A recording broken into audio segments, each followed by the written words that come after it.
et merci d'être là avec moi encore aujourd'hui. Et j'aimerais revenir dans cette vidéo sur la notion du partage. Dans une précédente vidéo, je vous avais expliqué que pour moi le partage était un double mouvement. Le mouvement du don, qui est un mouvement vers l'extérieur, et le mouvement du recevoir, qui est un mouvement vers l'intérieur. Et voyez-vous, pour moi, le partage est en fait une grande preuve de respect et de maturité. Et j'aimerais aujourd'hui vous expliquer en quelques mots pourquoi. Donc d'abord, je vais vous expliquer le don. Eh bien en fait, derrière le don se cache de manière très inconsciente une relation de pouvoir. Pourquoi? Bien pour que je puisse donner, il faut forcément que j'ai la connaissance. Donc ça veut dire que je me positionne dans une posture supérieure à celui qui reçoit. Celui qui reçoit, c'est celui qui est dans le besoin, donc qui est plus faible que moi. Et donc derrière cette notion de don, eh bien il peut y avoir le besoin d'assouvir sa toute-puissance, sa fameuse toute-puissance. Alors effectivement, pour ne plus être dans cette toute-puissance, eh bien, il faut savoir à un moment donné ne plus donner. Ça se voit beaucoup dans le fait de donner des conseils. Très souvent, les gens donnent des conseils sans qu'on leur ait rien demandé d'ailleurs. Et bien, à un moment donné, tout en sachant, en ayant peut-être une solution, le savoir se taire, le savoir ne rien dire, de manière à laisser la place à l'autre d'expérimenter quelque chose. C'est quelque part lui faire une grande confiance parce que c'est lui dire qu'il a peut-être sa solution qui n'est effectivement pas la mienne.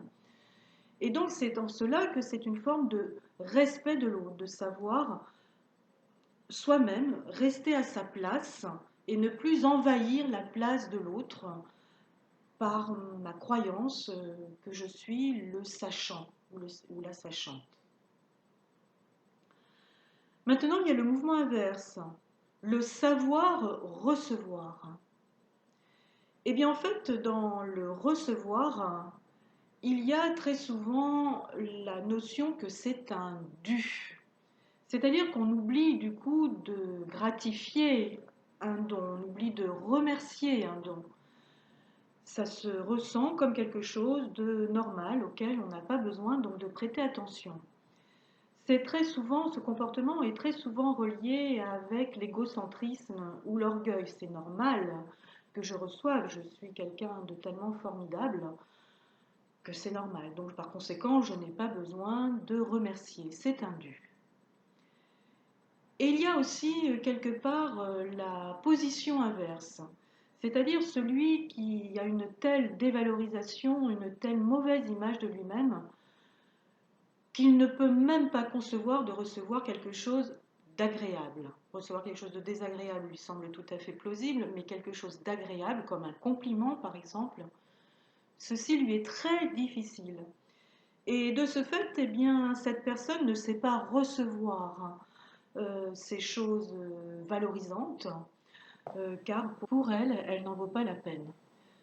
Eh bien voilà, c'est une autre façon d'être dans le non-recevoir, ou en tous les cas, ne pas savoir remercier, ne pas savoir gratifier un don.